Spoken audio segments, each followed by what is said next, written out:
मेरे यहाँ राष्ट्रीय स्वयंसेवक संघ की शाखा चलती थी। शाखा में तो खेल-कूद होता, लेकिन देशभक्ति के गीत होते थे।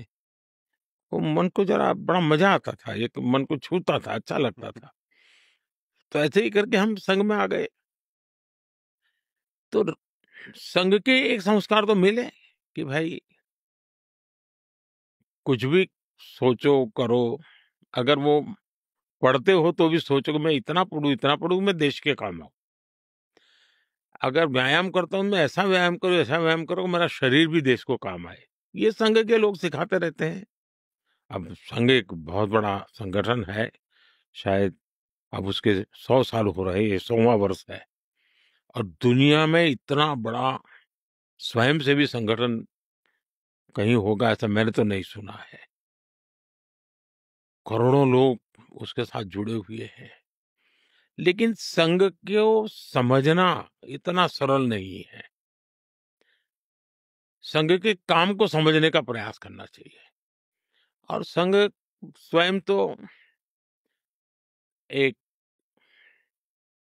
पर्पज ऑफ लाइफ जिसको कहें, इसके विषय में आपको एक अच्छी दिशा देता है।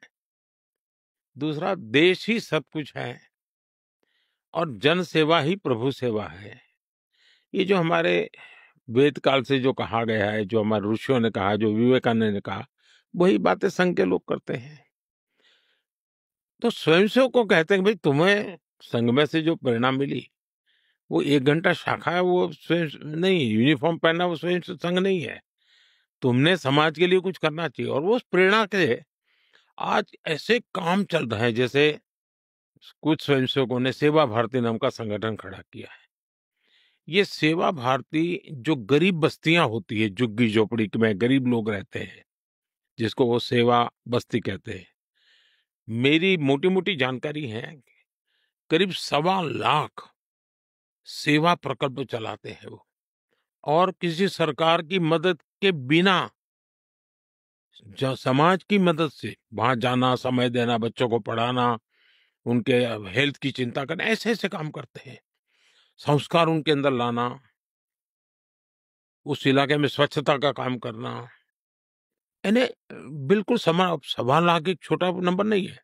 वैसे कुछ स्वयंसेवक हैं, संघ में से ही गढ़े हुए हैं, वो वनवासी कल्याण आश्रम चलाते हैं और वो जंगलों में आदिवासियों के बीच में रह करके आदिवासियों की सेवा करते। 70,000 से ज्यादा वन टीचर वन स्कूल एकल विद्यालय चलाते हैं और अमेरिका में भी कुछ लोग हैं जो उनको लिए शायद $10 या $15 का डोनेशन करते हैं इस काम के लिए और वो कहते हैं कि एक कोका कोला नहीं पीनी है इस महीने, एक कोका कोला मत पियो और उतना पैसा ये एकल विद्यालय को दो।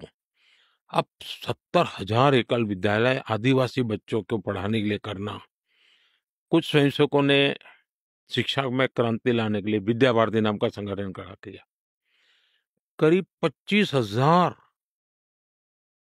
स्कूल चलते हैं उनके देश में और 30 लाख से छात्रा एट अ टाइम होते हैं और मैं मानता हूं अब तक करोड़ों विद्यार्थियों को और बहुत ही कम दाम में पढ़ाई हो और संस्कार को भी प्राथमिकता हो, जमीन से जुड़े हुए लोग हो, कुछ न कुछ हुनर सीखे, समाज पर बोझ न बने, यानी जीवन के हर क्षेत्र में वे, चाहे महिला हो, युवा हो, इवन मजदूर, शायद उन मेंबरशिप के हिसाब से मैं कहूं तो भारतीय मजदूर संघ है, शायद उसके 55,000 के करीब यूनियंस है शायद और करोड़ों की तादाद में उनके मेंबर्स हैं। शायद दुनिया में इतना बड़ा लेबर यूनियन कुछ नहीं होगा और सिखा कैसा जाता है, लेफ्टिस्ट लोगों ने मजदूरों की मूवमेंटों को बड़ा बल दिया। लेबर मूवमेंट जो लगे हैं उनका नारा क्या होता है, workers of the world unite, दुनिया के मजदूरों एक हो जाओ फिर देख लेंगे, ये भाव होता है। ये मजदूर संघ वाले क्या कहते हैं, जो आरएसएस की शाखा से निकले हुए स्वयंसेवक मजदूर संघ चलाते हैं, वो कहते हैं वर्कर्स यूनाइट द वर्ल्ड। वो कहते हैं workers of the world unite, ये कहते हैं workers unite the world. Unite the world. ये कितना बड़ा वाक्य, दो शब्दों में इधर उधर है, लेकिन कितना बड़ा वैचारिक बदलाव है। ये संघ की शाखा से निकले हुए लोग अपनी रुचि, प्रकृति, प्रवृत्ति के अनुसार जब काम करते हैं, तो इस प्रकार के गतिविधियों को बल देते हैं। और जब इन कामों को देखेंगे, तब आपको 100 साल में राष्ट्रीय स्वयंसेवक संघ ने भारत के सारे चकाचौंध दुनिया से दूर रहते हुए एक साधक की तरह समर्पित भाव से, तो मेरा ये सौभाग्य रहा कि ऐसे पवित्र संगठन से मुझे संस्कार मिले जीवन के,